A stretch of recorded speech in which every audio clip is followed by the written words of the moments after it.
I'm going to give everyone a couple more minutes since we don't start till 3:10 typically. And as we're slowly letting people in from the waiting room. So just sit tight, we have a couple more minutes.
Recording in progress.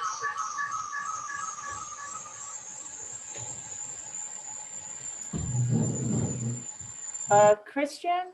Okay, there was a strange sound coming that's now gone, so.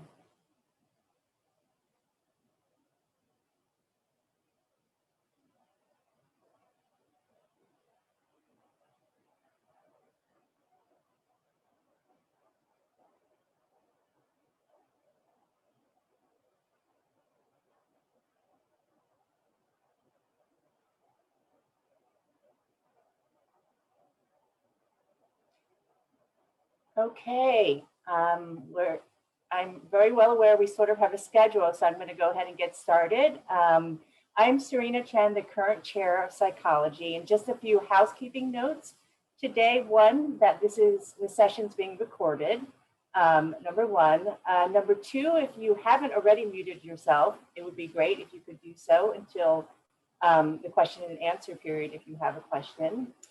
And then three, you might want to change to speaker view so you can see our speakers easily. We will slowly, we're going to ramp up and get started even as people continue to join us. So let me, with great delight, welcome faculty, staff, graduate students, and alumni to today's event, Women in Psychology, Change Makers on the Front Lines. This event is one of many celebrating 150 years of women at Berkeley around campus. Psychology, with its first course taught in 1888, has joined this campus-wide celebration by creating a series of essays about our unique history. First, identifying women faculty and alumni who achieved notable firsts, and then second, highlighting outstanding female PhD graduates who went on to have diverse and impactful careers across the decades. These essays can be found under the Departmental Histories tab on the campus website for 150 years of women at Berkeley. More importantly today, we are absolutely thrilled to welcome two of these outstanding female PhD alums, Laura Hellmuth and Madison, to return to their departmental home, psychology, even via Zoom, and share highlights of their work for the public good. Their career pathways, as you will hear, are unique in the application of psychology to science reporting.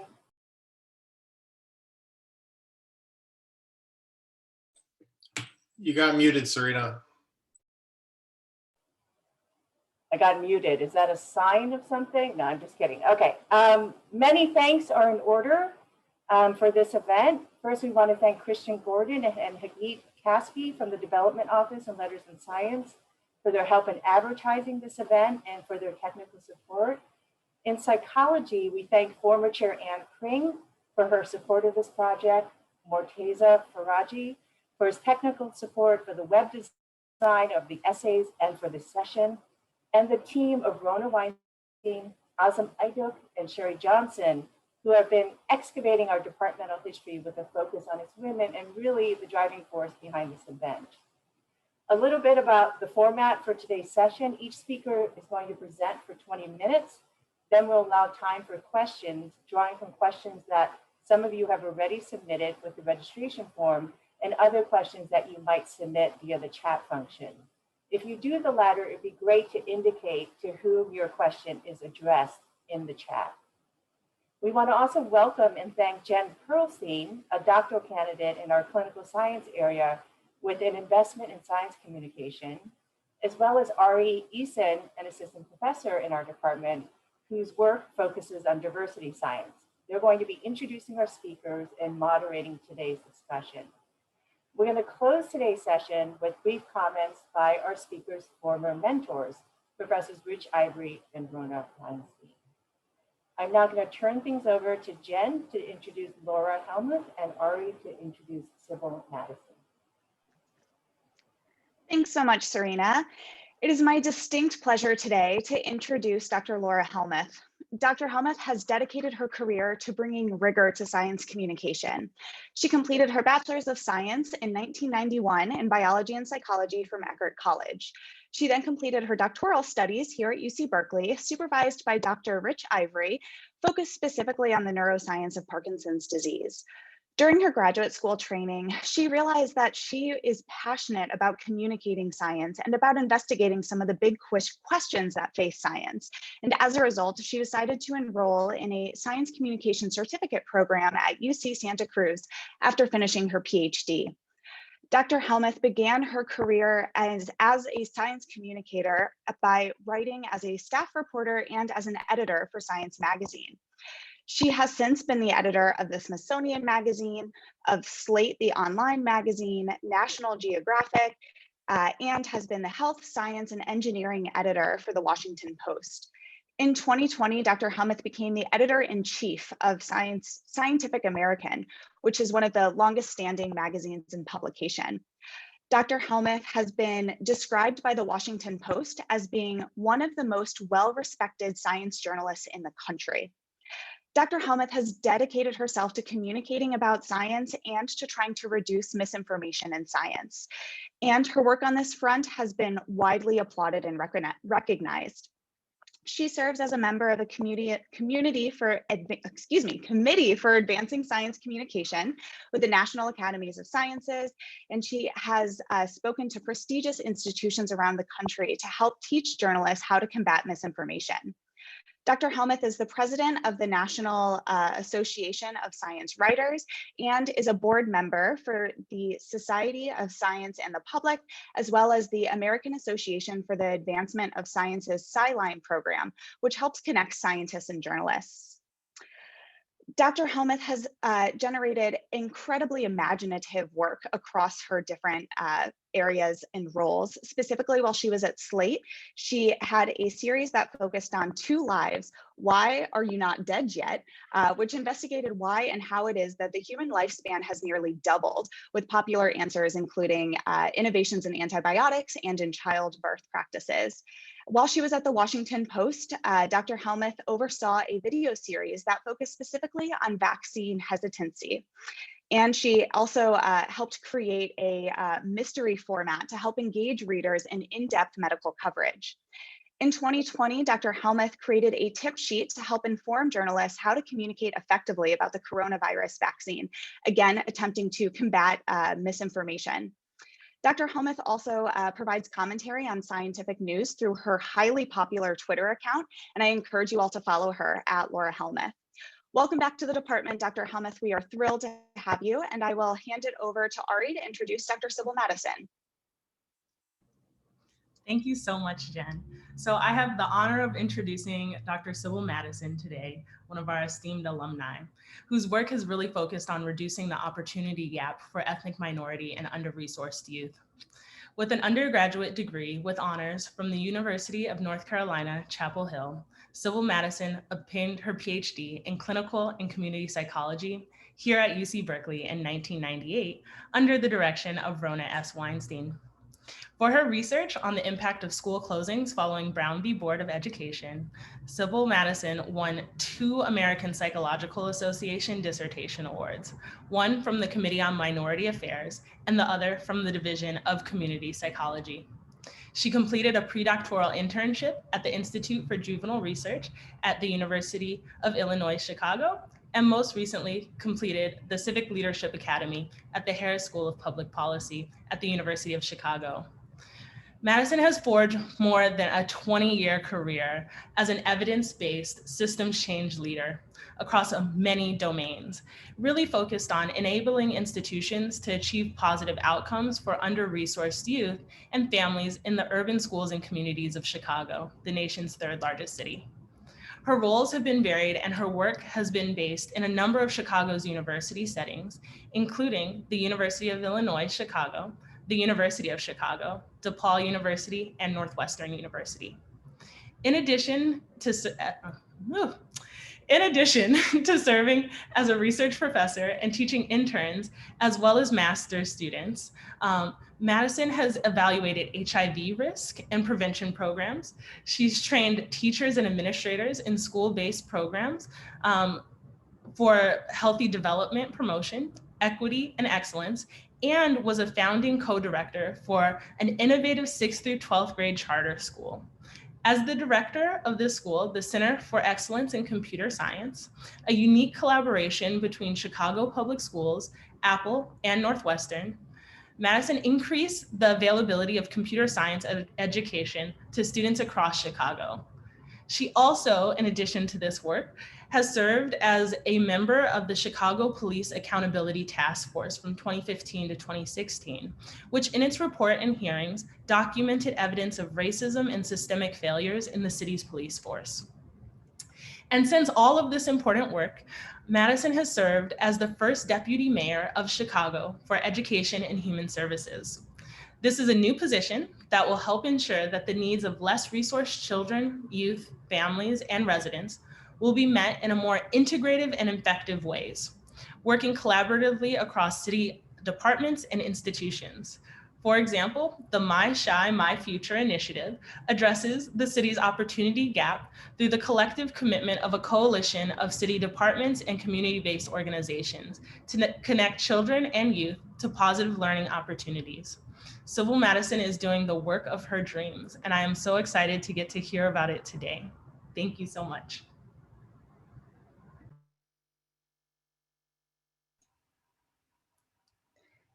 Great, thank you so much for coming. It's a thrill to be here.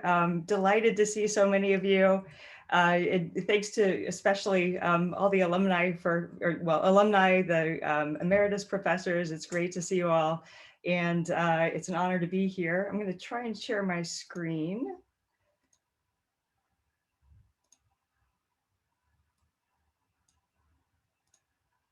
Let's see. How does that work? Are you seeing the right thing? Okay, perfect. Good. Yes. So it's great to be here. I am now as of almost a year ago, like 51 weeks ago, the editor-in-chief of Scientific American. And this is just a look. There we go.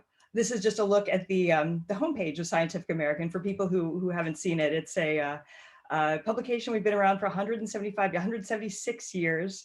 We're the oldest continuously published magazine in the United States. And today we're really excited about the muon discovery. It looks like there might be some weird particles going on with muons. So we had 3 or 4 stories about that. It's a big day for science news.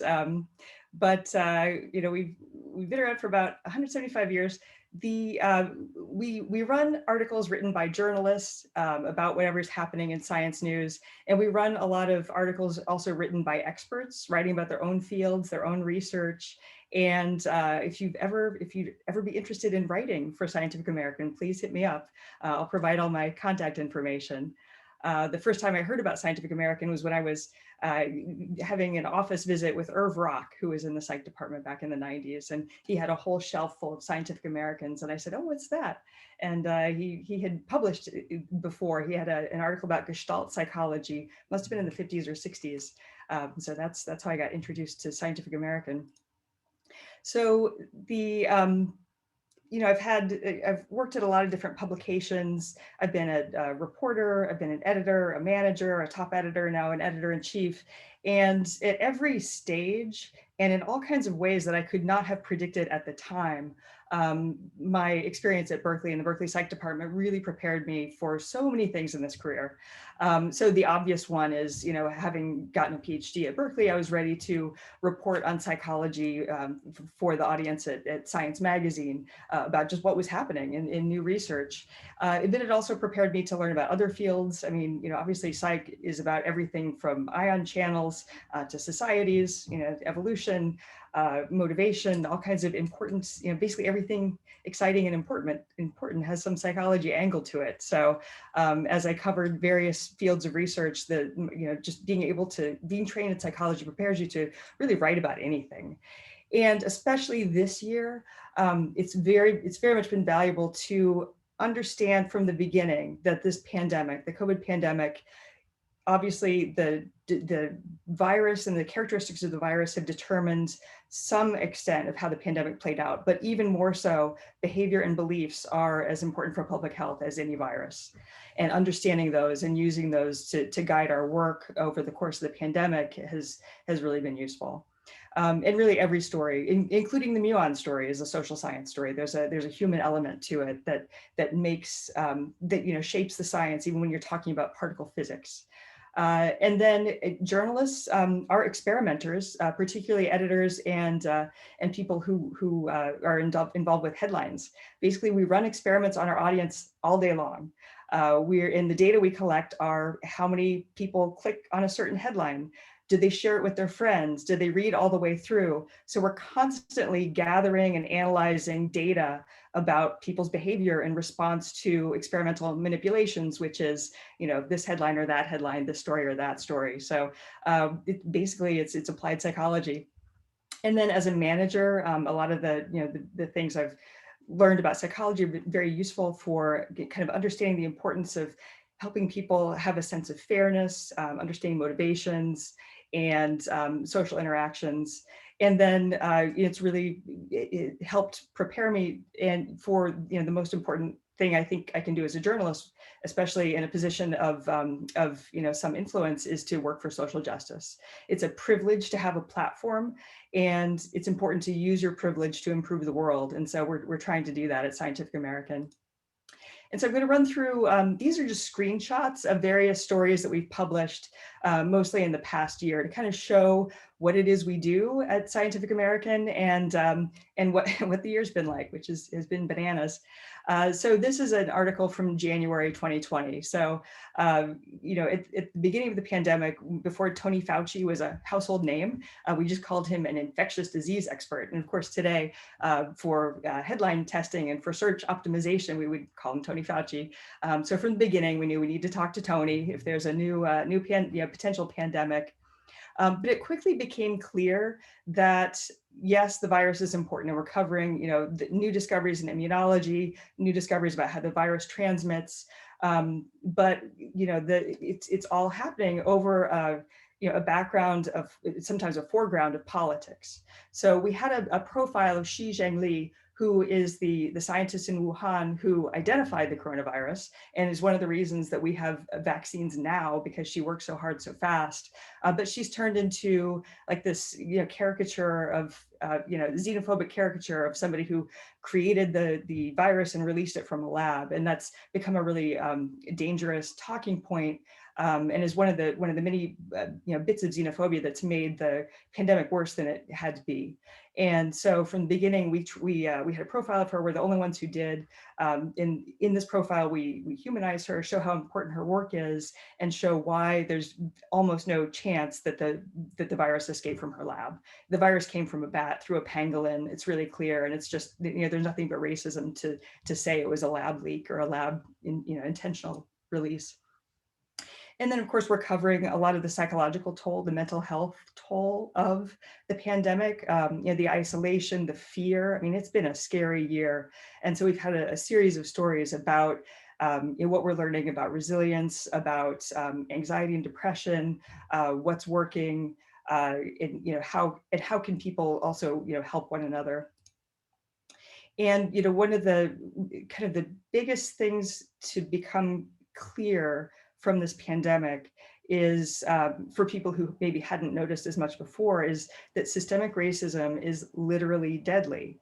And science reporters tended to kind of have this not super deep understanding of the genetics of race, which there isn't really a legitimate genetics of race, but there used to be a lot of stories published saying, in articles published, it was just covering the science in the news, saying that, oh, here's genes have been identified for heart disease risk or for for stroke risk, and trying to claim that people with African heritage are more at risk for all these diseases because of some genetic factor, but it's not genetic factor, it's environmental, and the pandemic has really revealed that. And so one of the messages we've been trying to hammer home is race is not a risk factor, it's racism, and systemic racism is literally killing people.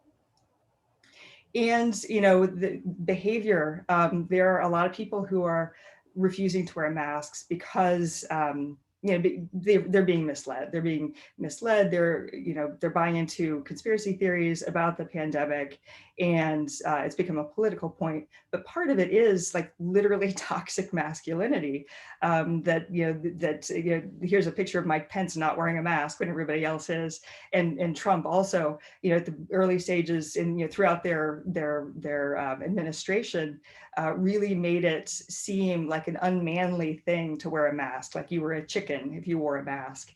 And so what we've been trying to cover that as like a psychological phenomenon, and also find ways to counter it, including publishing stories saying that actually if you wear a mask you're protecting people, and trying to use the motivation of feeling manly to kind of tell the story in a different way to encourage mask use.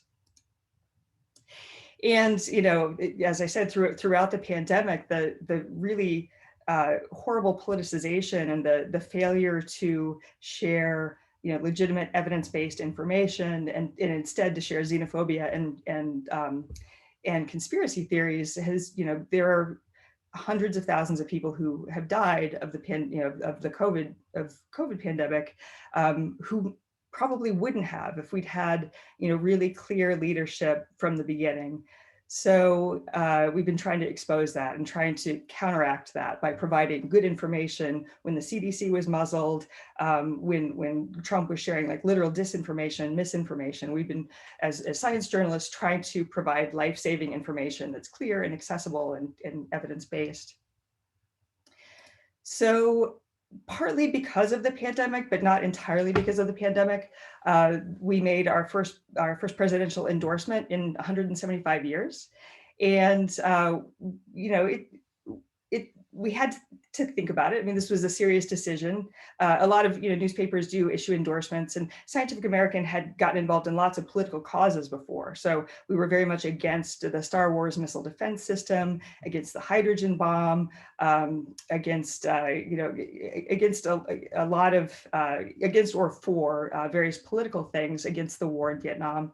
But we'd never specifically endorsed a candidate. So we did this time, and we did it explicitly and entirely for reasons that had to do with science. And the message was, if you care about science, if you care about evidence, about reality versus nonsense, if you care about the signal and the signal to noise, this is why we think that Joe Biden was the right choice. And we were nervous about it. We thought we would probably get some blowback. And so we were prepared for, a lot of people canceling their subscriptions. And we had about 200 people did cancel their subscriptions. Many of them sent in messages that were, quite racist and quite sexist. And about half of them started with the salutation, "Dear sirs," or "Dear gentlemen." So these are the people who canceled their subscriptions.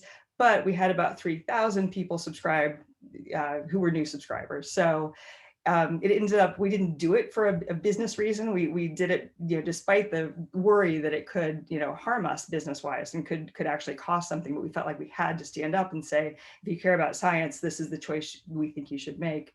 But it ended up being a pretty good turnout, a pretty good outcome, unexpectedly.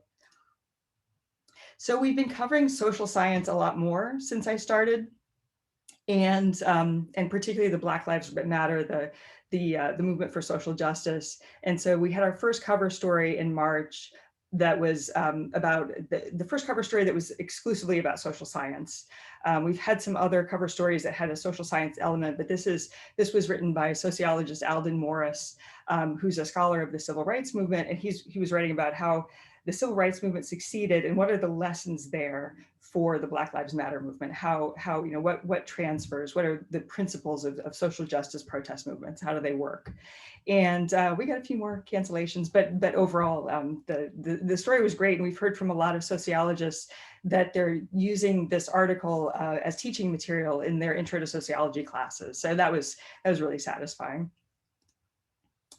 So one of the things we've been covering a lot in the past few years, and especially this year, has been misinformation, which is one of the hottest areas of scientific research right now because there's just so much to study, and it's changing, it's impacting our lives in so many different ways.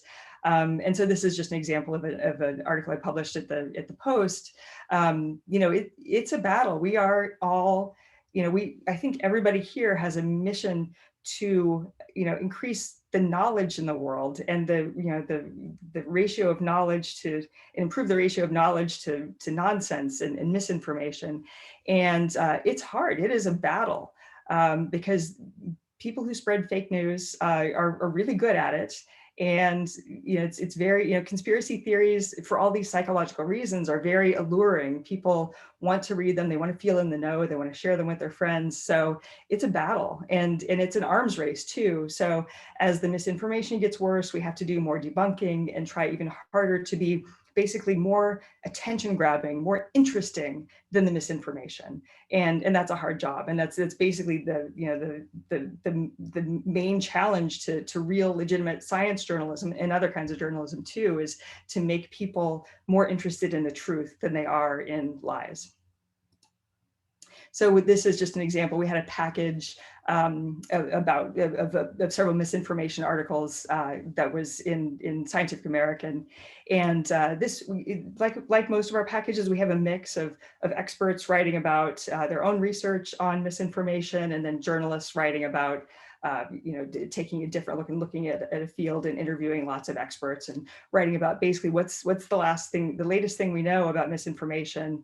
And we try to provide a lot of practical advice. What can you do if your cousin is spouting some conspiracy theory? Like, what are the evidence-based techniques for debunking misinformation and replacing it with real information that's memorable and is satisfying? So we've had a lot of misinformation stories. And so one thing we're also trying to do, as I mentioned, we having a platform is a privilege. And as a publication with a reason, with a pretty big subscriber base and a big Twitter following and Facebook presence and Instagram presence and pretty good number of people come to our website every day or every month, whose voices are we amplifying? And we've been trying to be much more intentional about amplifying the voices of scientists from underrepresented groups, more women, more early career people. So over the course of our 175 years, we've published articles by more than 200 Nobel laureates, and we still do that. And that's great. They've done good work too. But we're trying to bring in more people to show that STEM isn't all, tenured white guys from Harvard who've won a Nobel Prize. So this is just an example. We had a really good story about ancient galaxy clusters written by graduate students who's I think she's at, she's at Irvine. So I'll have to look for somebody from Berkeley. And she's Black, and just wrote the most delightful story about what it was like to wake up in the middle of the night to try to get time on the telescope so that she could look at this galaxy cluster that just looked really weird. And so it was kind of a nice look at graduate school life and how science actually works. And hopefully we'll help her get a good postdoc and get tenure. We can do that. And then we're also publishing a lot of first-person stories from people in healthcare And this is a medical trainee. He's in residency. He just finished his residency, in writing about what it's like to as a gay Black young physician in training, why being authentic makes him a better healthcare provider. And it's a really touching story. He did a lovely job with it. He's somebody we found on Twitter. I've noticed him on Twitter, having really interesting things to say, and got in touch just to see if he'd be interested in writing something for us. And he's done some really nice writing elsewhere too. And so another example of somebody whose voice we think needs more people should hear. We want to share his ideas and his perspective with the world. Oh, so I recently joined the advisory board of 500 women scientists, and they have a program that connects journalists or conferences who need a speaker, anybody who needs an expert. They have a huge database of women and sexual minorities or gender minorities, sorry, in various STEM professions. And if you haven't signed up yet, if you're interested in being a source, and they don't, you don't have to be tenured. You can they take grad students too. I recommend signing up for this so that if a journalist is working on an article that has to do with your field, they'll contact you and quote you. And this is something at Scientific American, I started a new rule that we don't publish articles that exclusively quote white men. Every story has to include at least one woman or person of color. And some of our editors were a little concerned about this at first, but it's really not that hard. You haven't done your reporting sufficiently if you're only looking at people who've been quoted a million times before. So this is one way, if you'd like to be a source for journalists or a speaker for popular audiences, this is a good place to sign up. So there's lots more to talk about, but I'll end here. Thank you so much. Here's my Twitter and email. Feel free to get in touch anytime, and I look forward to talking in the question and answer section.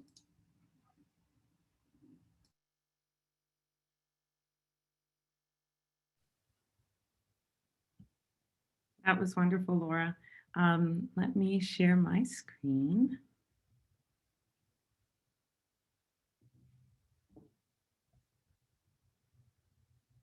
Are we good?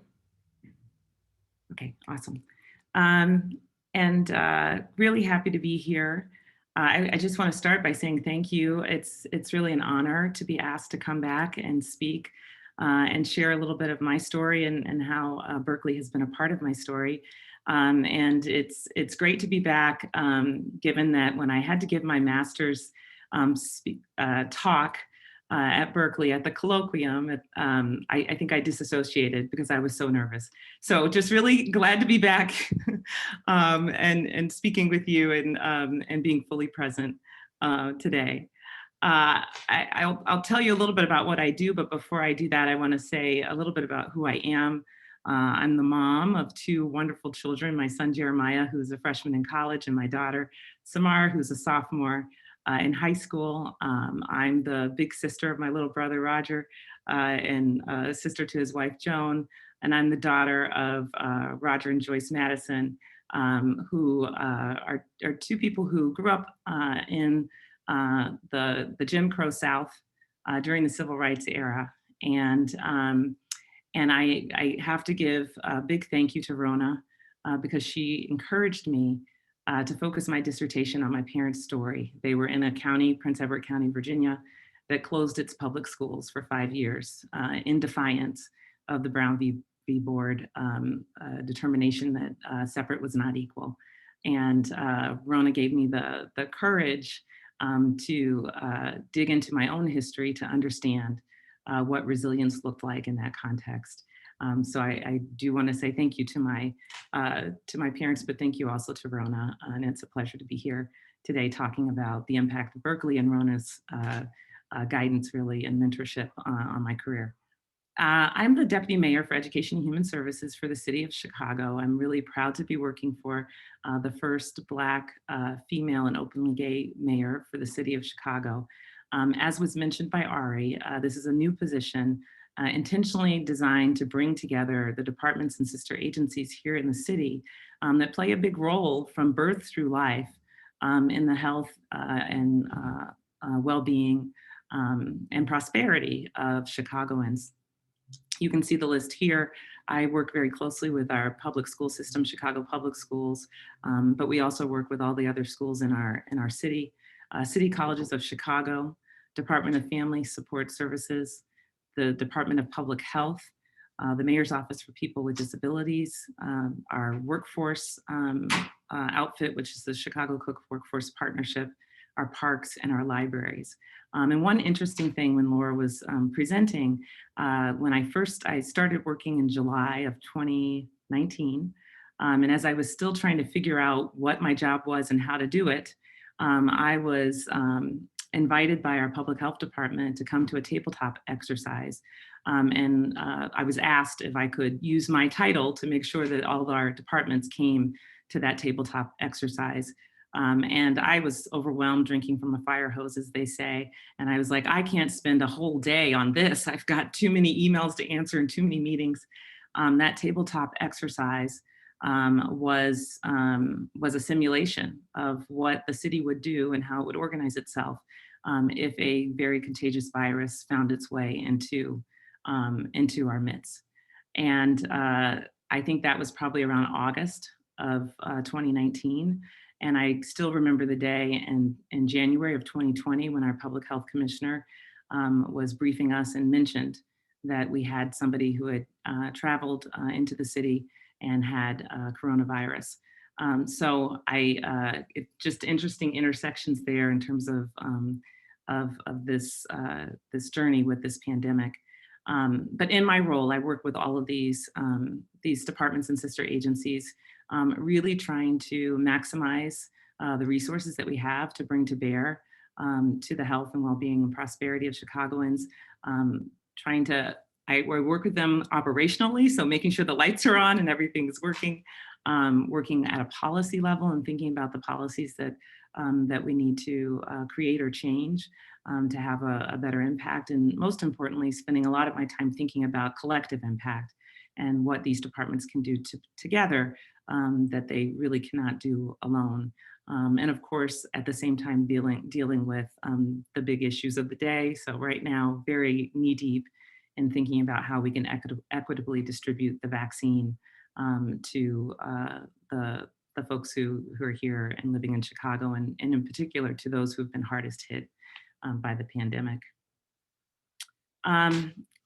Ari kind of mentioned all of the different roles that I have had and how in many ways they've all been connected to academia. My journey has not been as symmetrical or as zen as this image, but it has been a unique one. And I will say, I do want to lift up kind of a watershed moment for me. I came here to do my pre-doctoral internship, as was mentioned, at the Institute for Juvenile Research. It was a happy home for me because it was an applied research department. So I was really excited to be around other research practitioners and people who were really thinking about how what they were studying could actually be applied. And the work that I did around HIV was actually taking basic research and building in collaboration with community an intervention that was addressing HIV risk in the same communities where the basic research had been done. But as a clinical faculty member there at that Institute for Juvenile Research, and as a budding researcher and knowing that I had to start my own research, I began to do some work in one of the schools that we had worked in our HIV work, and started to do a study called Learning to Learn, looking at, it was a qualitative kind of ethnographic, looking at how young people show up, little children show up in our Head Start classrooms, and the interaction between adults and those children, and the impact of expectations for what they needed, how that impacted kind of the natural display of their intelligence and curiosity. And the watershed moment for me was I was doing a lot of research and reading and read the seminal Hart and Risley book about language development, and just came in so excited and to talk to the teachers that I was working with. And they had never heard of the book. They had never heard of the research. They were fascinated by what I was saying to them, but it was something that was just not even in their grasp in terms of having access to that information.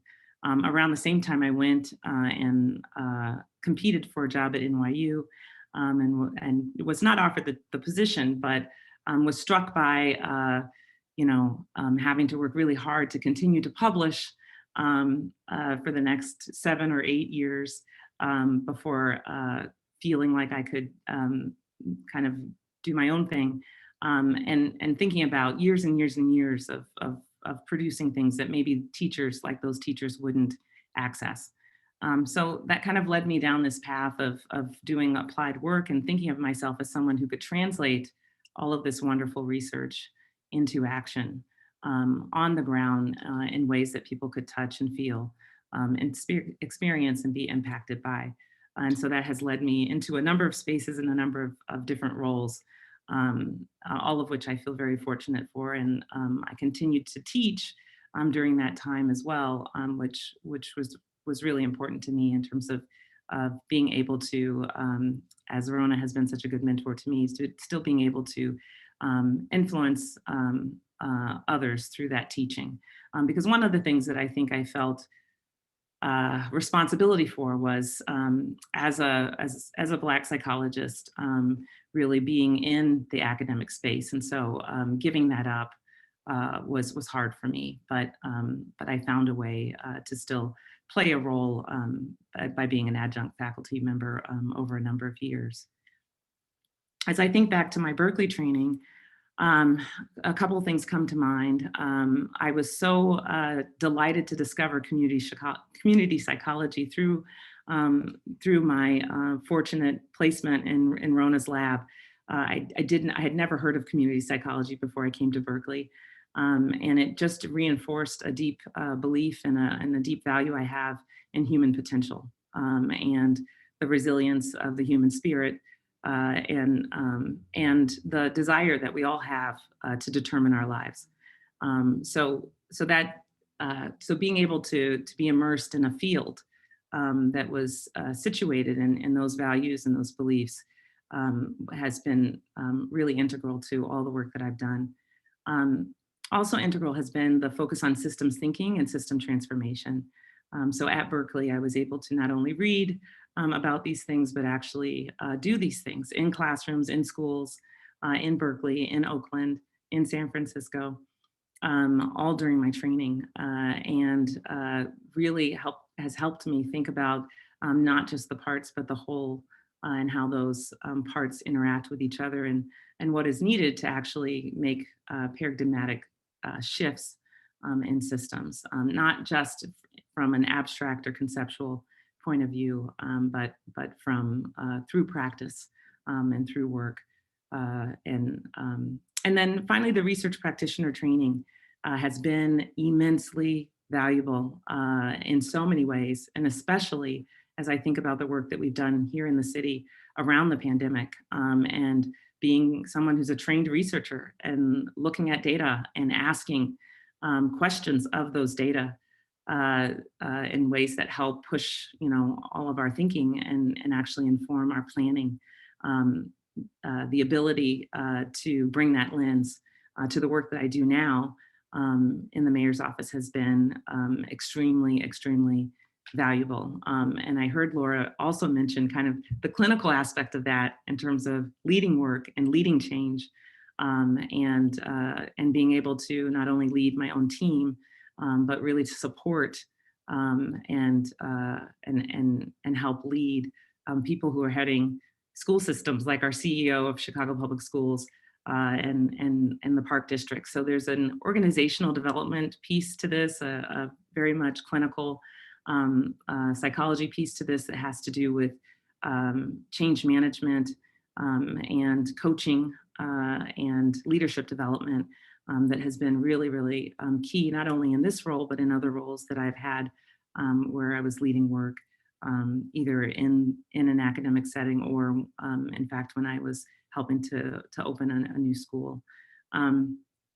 And I just wanted to talk a little bit about some work that I'm really proud of that we've done here during the pandemic to really kind of engage very differently with community than we have in the past. And it's called the Racial Equity Rapid Response Team.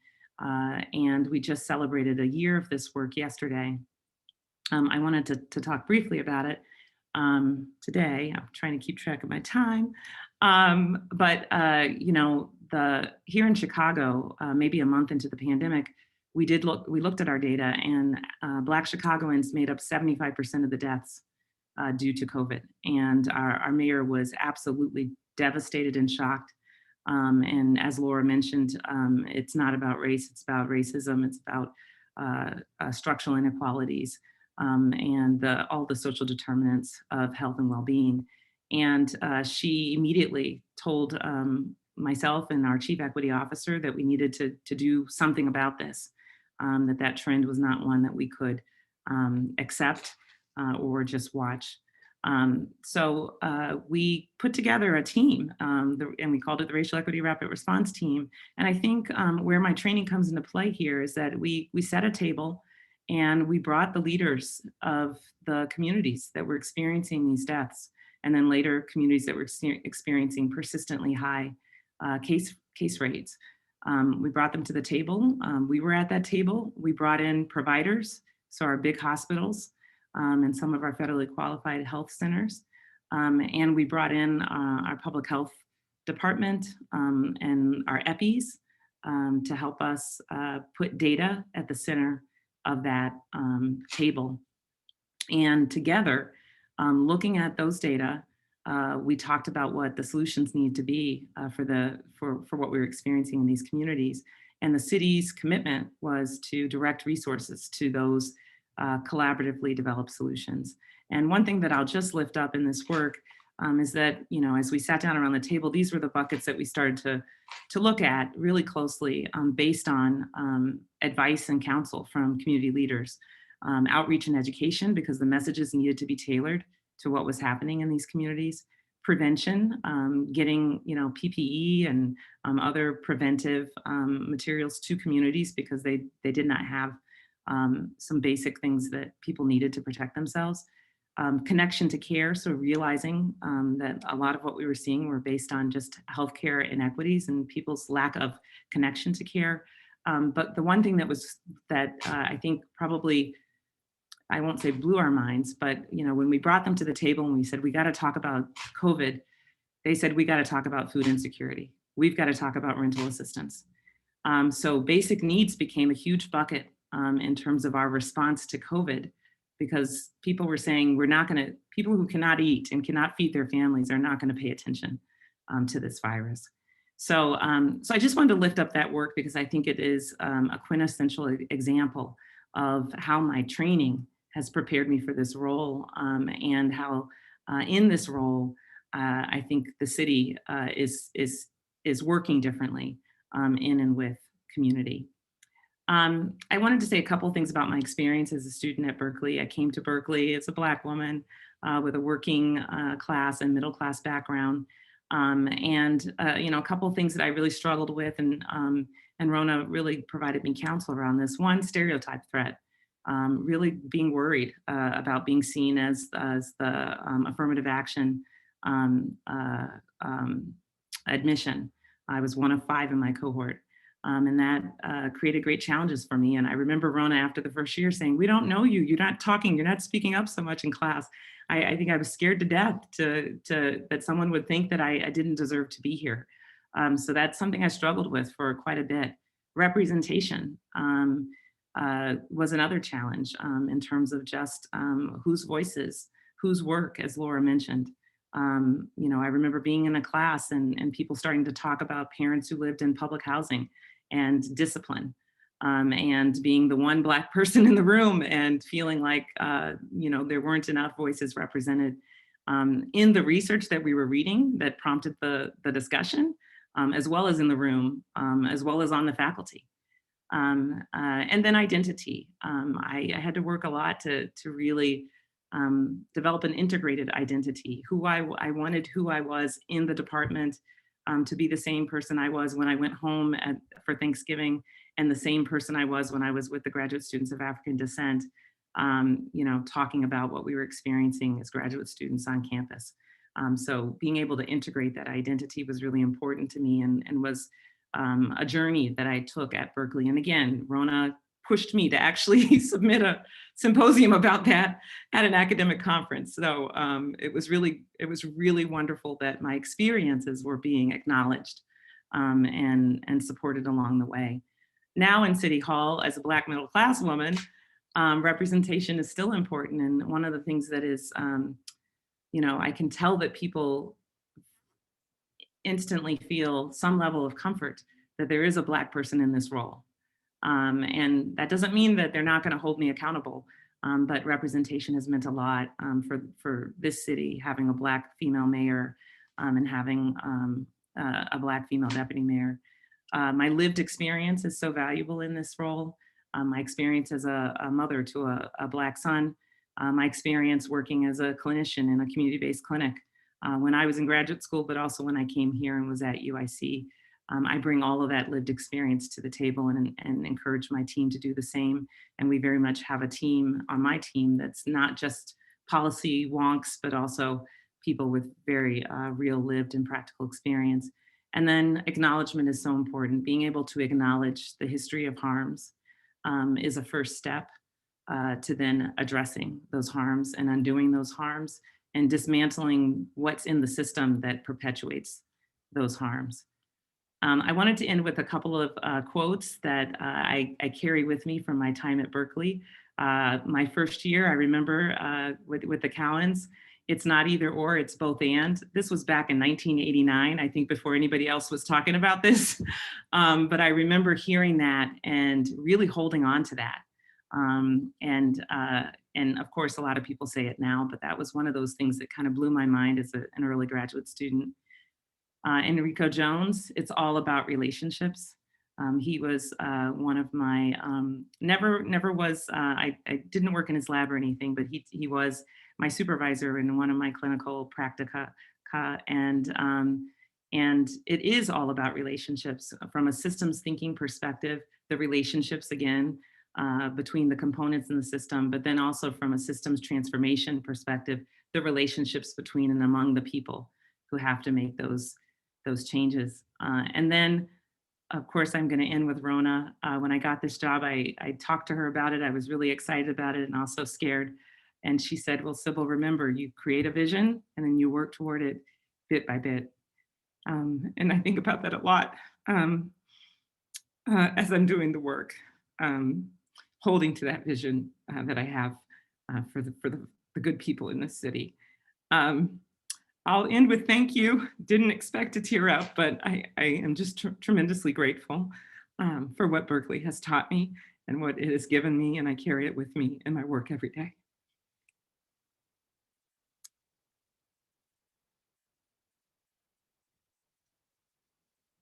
Okay, I have to find my cursor so I can stop my share.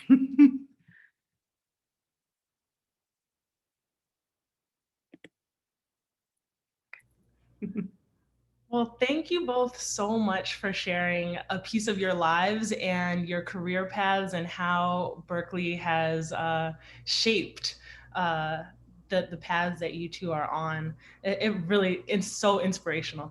I'm very excited just to be in this space and get to listen to what such amazing alumni have done. So I want to open up to questions, and I'm going to start with one of the questions. And if people have questions in the audience, please feel free to put them in the chats and we'll try to incorporate them in. And the questions that were previously submitted, we kind of aggregated and combined those ones. So I'm going to start off with a question. So one of the things that I want to highlight for people is that when both Sybil and Laura kind of finished their PhDs, it wasn't that common to not pursue a career in academia afterwards. And in fact, while that's becoming more common over time, it's still not widely done, I guess I would say. So I'm hoping that you both could take some time to reflect on your journey a little bit more, and really, how did you make that shift beyond the ivory tower? You guys are both still working kind of academic adjacent in many ways, but how did you make that shift beyond the ivory tower? Was it a kind of small shift in orientation or a larger refocus? And what were some of the barriers that you encountered and subsequently figured out how to overcome? Either one of you could go first.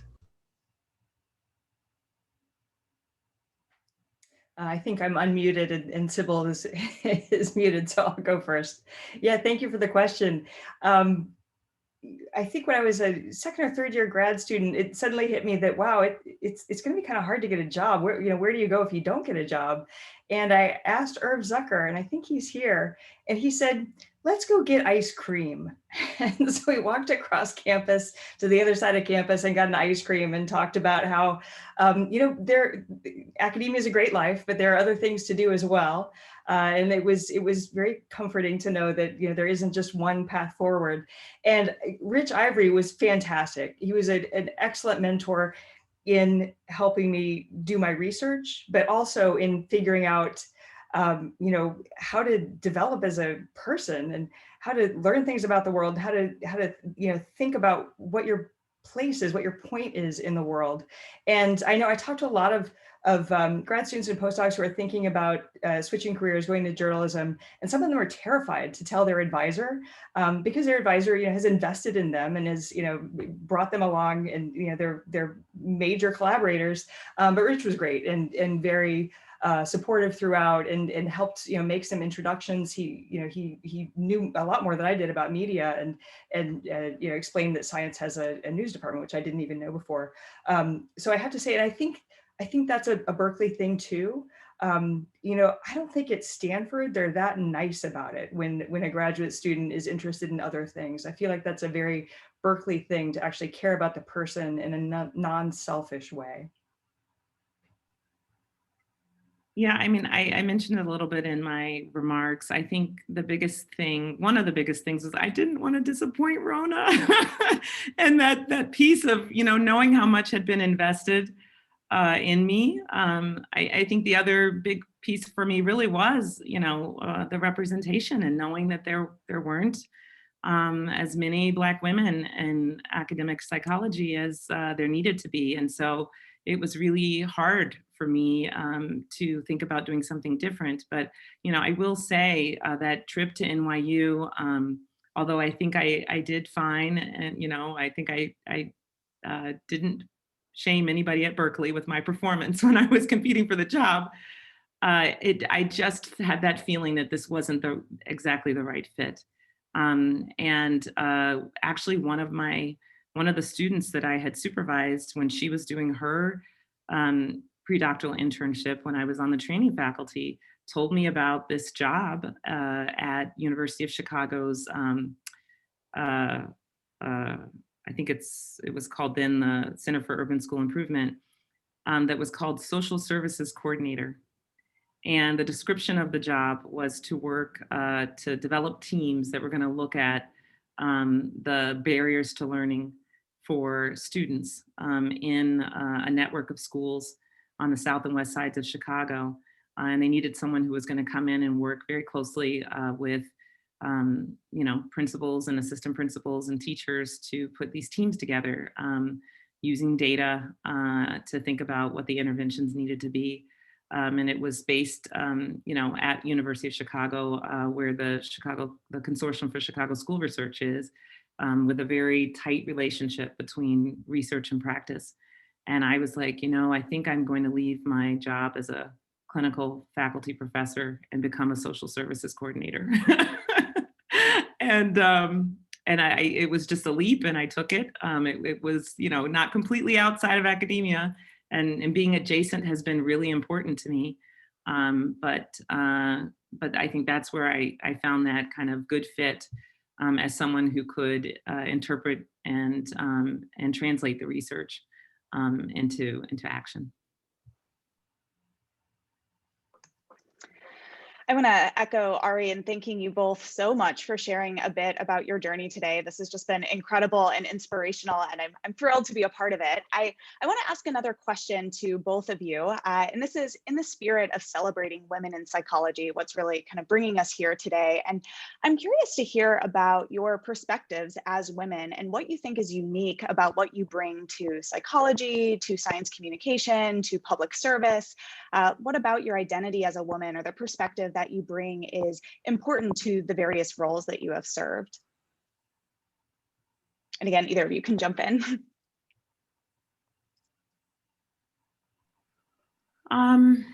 That's a great question. I mean, I certainly in this role, I think a lot about being a mother and what every mother wants for their children.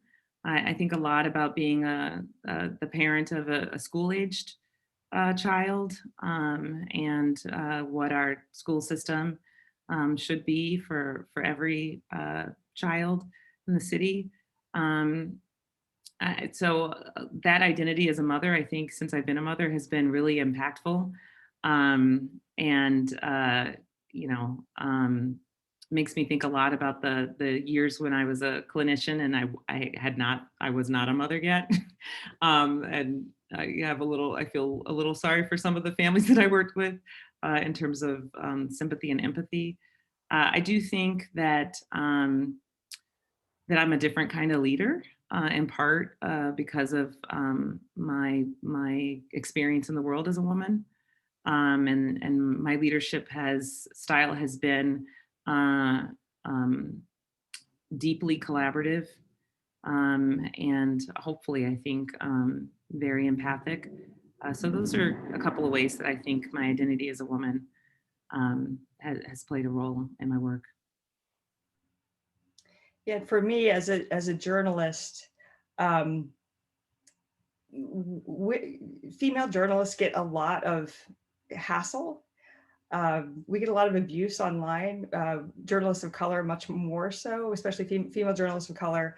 But any woman on the internet, you experience a lot of just explicit sexism, and it's not like, what does that do? It gives you a different view of the world. And, for people who weren't already, radicalized or, committed to making the world a better place, you really see how much work there is to do. You see the misinformation, you see the sexism, the racism, the transphobia right now, my God. It's so bad. We have 3 stories going up in the next few days about all the anti-trans efforts and just how it is, in addition to being completely inhumane, they're anti-scientific. So that's kind of our thing. But it's exhausting, but it's also very energizing. I mean, it makes you realize that it's important to do the work, and we have to keep doing the work, and you can't stop doing the work. You have to, keep helping people understand, the biases in the world and how bad they are for everybody. So it's, that's kind of a negative example, but, I think, a lot of journalists are motivated by joy and awe and love of the work, but there's also a kind of negative motivation of, and screw those guys, because we're, we got to win this thing. Thank you so much. So I'd like to take a moment to circle back actually to a follow-up on the first question. So Rudy Mendoza-Denton, one of the faculty members in our department, asked if you all could both take a moment to give some advice to current graduate students and then also advice to faculty mentors about people's career paths and making it through the world. Yeah, good question. For students, like, notice what interests you, like notice what you notice. And your own judgment about what's interesting and what's important is something to develop, whether it's, whether it guides what you study, as a scientist, or what you write about, if you write either professionally or on the side, or how you spend your time. Like really kind of trust and listen to and develop your judgment about what's important in the world. And for faculty members, you don't, it's weird, so I'm now, mid-career, late career. And one of the things that you don't notice is how much power you have. Like nobody feels empowered really. We just feel like we're all kind of faking our way through life. And now that I'm managing a big team of 30 people and have responsibilities, and I have to kind of constantly remind myself that I have a ridiculous amount of power over them, and I have to use that very wisely and humanely. Not that any of you aren't, but you have so much influence, and it's hard to remember that you do. Yeah, I really appreciate what you said, Laura, in terms of the advice for graduate students. And I would only build on that, and just for both students and for faculty, listen. So for students, listen to, to what's going on inside. As you said, Laura, listen to what is compelling to you, and keep building on that. And then, to faculty, listen to your students, listen to what they're saying, listen to what they're not saying. I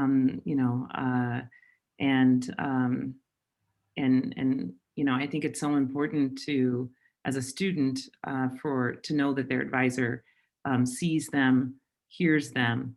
And so I would just say, listen closely.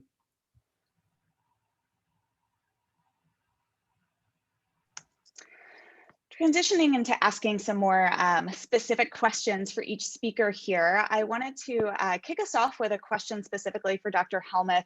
One of the questions that has been coming in is, how do we improve our scientific communication? So what would be tips or pieces of advice that you would have for really any of us here about how we can improve our scientific communication and reporting? Oh, excellent. Yeah, thank you for asking. So we have, when it comes to dealing with misinformation, we have an article in the current issue of Scientific American by Kathleen Hall-Jamieson that's it's based on research on misinformation. Like, what are the most effective ways to share real information and to debunk myths? And it's got very practical advice, and it basically deputizes people to be empowered and to recognize that they do have a lot of power, especially in their social networks, to stamp out falsehoods. So that's a pretty good resource. There's a lot of research these days on what are the most effective ways of communication. I think kind of on the less theoretical side, Twitter is a great place to share what you know. A lot of Twitter is awful cesspool Twitter, but science Twitter and journalism Twitter are like good Twitters. So if you have expertise about something that's happening in the world, that's a good place to share it.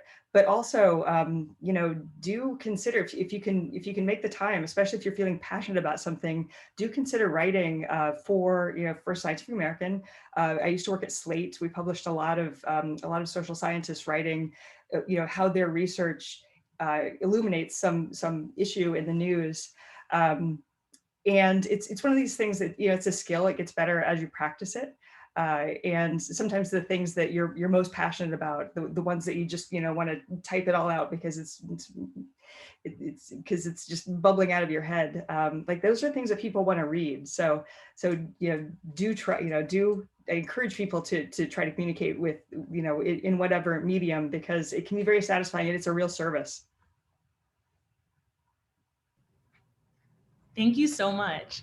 So now a specific question for Dr. Madison. So in your work on public interest, or for the public interest, particularly in the mayor's office, how do you balance between what the research tells you is needed for greater equity of opportunity with political readiness for structural and policy change? Do you have specific goals for your time in this position? And yeah. Wow, that's a great question. It's what's interesting is it depends on the context, right? There are a lot of things, fortunately, that I'm working on that a lot of people agree about. Increasing opportunity for youth, not controversial. There are other things that that we want to work on or work toward that are trickier. Especially when I think about the school system, we spent quite a bit of time this year really trying to give families of our public schools the option to return their students to in-person learning. And that was hugely political and was, involved kind of long and extended series of negotiations with the teachers union here. And it was a very interesting experience because we were saying we have to look at the data and the science, and we have to look at what we know about the risks of returning to school. But we actually, in the public sphere, had a lot of families who had been devastated by COVID and were very nervous and afraid, and perhaps couldn't even believe that it would be safe or safer in a school setting. Even though the data and the research were showing us that that was the case. So, so we had, kind of, I wouldn't call it misinformation, but we had an information challenge. And then we had a political context. And then we had what we thought was the right policy. I'm building some muscle that I didn't have before. I've never been in a government role or a political or politicized position. And so it's a very interesting balance and dance. And the public is involved. The public has an opinion. And that also sways many, many things. So it's been challenging. On the one hand, there's a lot of work that I want to do. You mentioned the My Shy, My Future, where everybody is like, yes, we have to do that. And it might be more of an issue of resources. And then on the other hand, there's work that it gets politicized rather quickly. And then it's really, you're not relying on your research chops. You're really trying to build coalitions, trying to communicate better, and build a stronger sense of awareness so that movement can be made.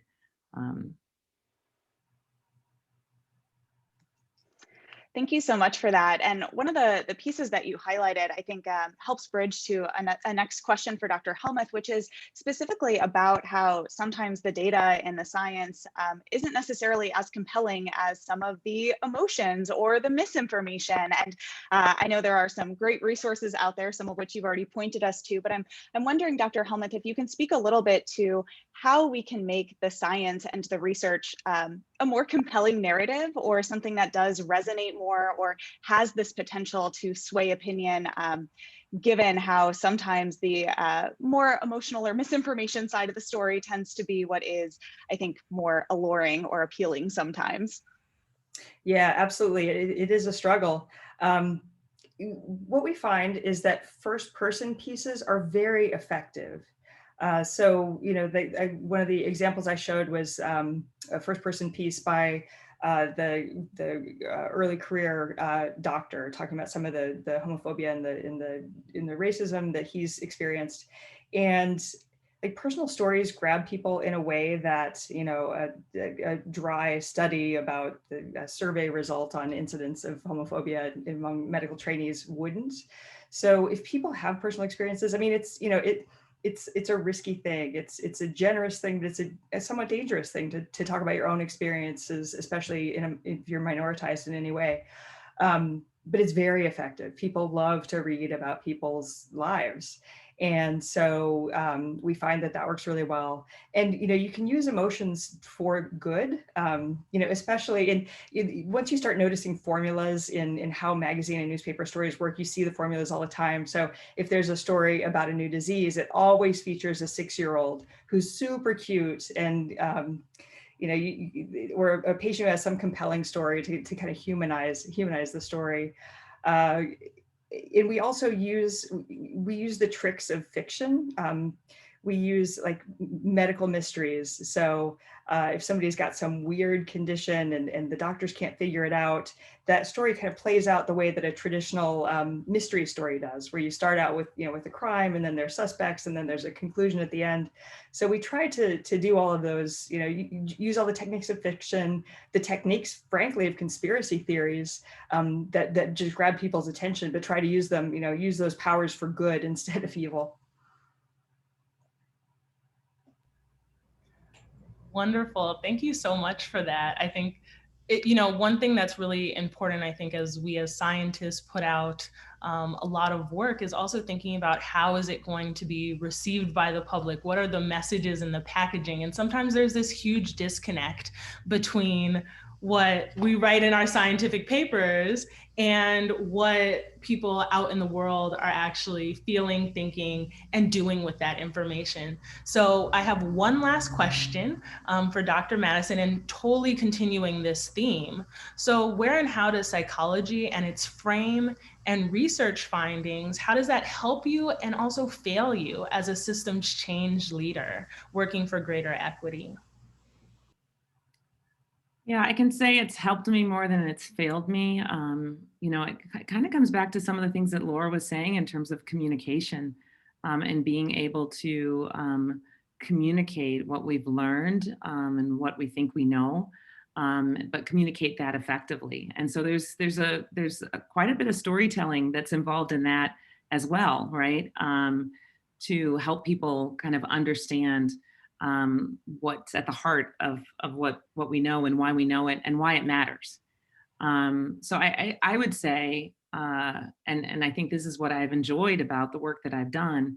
I have really enjoyed being able to, kind of look at the research, to read academic articles, to put some of those things together, and to then think about what is it going to take for someone to hear this? What is it going to take for someone to think that this applies to what they're doing? And what is it going to take for someone to actually use it? So I have found that it's been a tool actually in the work that I do. Even with my own team still, I try to find short reads and get people kind of in the same content and on the same page as a way to really ground our work in the literature, in the research literature. And so, for many, many years, I did a lot of professional development with principals and teachers, and people are hungry. They have an appetite for knowledge, but it's just how you feed it to them. So, I think it's actually been more of a tool. I can't think of when it's not been a tool, but I do think that sometimes the way that we communicate what we're learning and what we know is the barrier. Like the method that we use is the biggest barrier. So I think I've spent a lot of time trying to figure out ways to share that work and ground my work in evidence bases, but in ways that are really tangible and digestible for people. Thank you so much for that, Dr. Madison. And thank you again to both of our speakers today. I want to transition us. We're going to let these former mentors say a few words here. So I'm going to hand it over to Rich Ivory to share a bit to close us out. Well, great. That was a wonderful program. Love the Q&A part too. Though I am worried that if Laura's calling herself late career, it makes me wonder what I am. I think many of my colleagues I've heard say, and I've said it many times, that the greatest thing about being on the Berkeley faculty is that we get to work with such amazing graduate students, and our job is really to provide the resources and not create obstacles as they pursue their ideas and dreams. And Laura was a great object lesson on this front. I think most grads arrive with 20 different ideas and they narrow things down to a handful that they really latch on to. Laura, I think, kind of arrived with 100 ideas and left with 1,000. Now, she did some great work during her time here on timing and sequencing and movement control in healthy individuals and neurological populations. But I think early on, she recognized that her intellectual appetite wasn't going to be satisfied in the lab. And that became really clear to me when I see her operate at conferences. The first thing I remember is going by her poster once at Neuroscience, and she had abandoned her post. And when I asked her about that later on, it was because there were just these 3 different posters that she absolutely had to see. And then after conferences, we usually in the lab will have people give a roundtable presentation of their best of conference presentation. And Laura's always had the most eclectic reports to give us, but also the most interesting. So she talked about how she kind of made her transition. And I do remember, I don't remember the whole part of it, but I know at some point as she approached graduation, she told me she was thinking about, she had learned about this UC Santa Cruz science writing program, and that she thought that maybe that's where she'd be heading. And as soon as she mentioned the idea, my immediate thought was, bingo. This is an absolute perfect match for her. As the past 5 years have really shown the wisdom of her decision. It's been a great pleasure and source of pride to follow Laura's career, to see how impactful she's been in advocating for science and in promoting science literacy. So thank you, Laura, for that really inspirational career you've taken.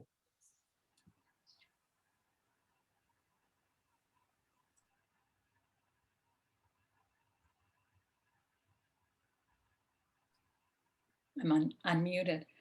I wrote some notes, but I must say I'm so moved by the presentation that my eyes can't quite read my notes. First of all, Sybil, I have never been disappointed in you and have never been disappointed in any of my students, really. You came in from the first moment we met on paper. And you may recall that my son Jeremy was reading the applications when things were on paper, and he told me this woman looks interesting, but it's because of what basketball relationships to North Carolina. But indeed, you looked very interesting, and in person you did. I could see that fire that was burning inside of you from the first day to use psychology in new ways, to create a level playing field for the children and families held back by a discriminatory society, disparities that we see so clearly today. And so your perspective, institutional, policy, program-centered, is coupled with an understanding, a deep understanding of human lives, a passion to apply research evidence, and a capacity to build collaborative relationships for social change. So I'm so very proud of all you've done and accomplished. And I think what the symposium has told us today, and this had been our hope in planning this, both the questions and the presentation, is that psychology is an incredibly important discipline. Laura said it, and it influences every aspect of our society, and that people don't know about it, don't have access to using it for the public good. And that what both of you are doing in your role is making that access possible. And not only are you changing lives, but ultimately in the work you're doing, you're changing the research that's being done in the university as well, because you're pushing systems to change. And this is what we hope to illustrate in bringing you back today. And this is more urgent than it's ever been. And I applaud both of you and the courage to have done it so many years ago when it was so much harder to find this kind of work respected as it can be today. So today in this symposium, we've honored the untold stories of 2 women scholars in psychology among many, but who've represented particularly novel applications of the field. And as mentioned by Serena, this is part of our celebration, campus-wide effort to tell untold stories of women. And I always like to point out that I was hired on affirmative action in 1973, the first year of it. And this was a time, Christina Maslach and Eleanor Roche were hired first, 47 years in which a woman was not hired in the psychology department. And that's one of my reasons, of course, in this history. It must be said, and I agree with Rich, that the joy of being a professor at Berkeley is the opportunity to learn from our academic children. And each one of our academic children is precious to us. And each one has impacted our own learning. And that's the beauty of this role, is that we continue to learn and change. Thanks to our speakers, our moderators, the supporting cast in the Zoom world, and the audience for this wonderful session.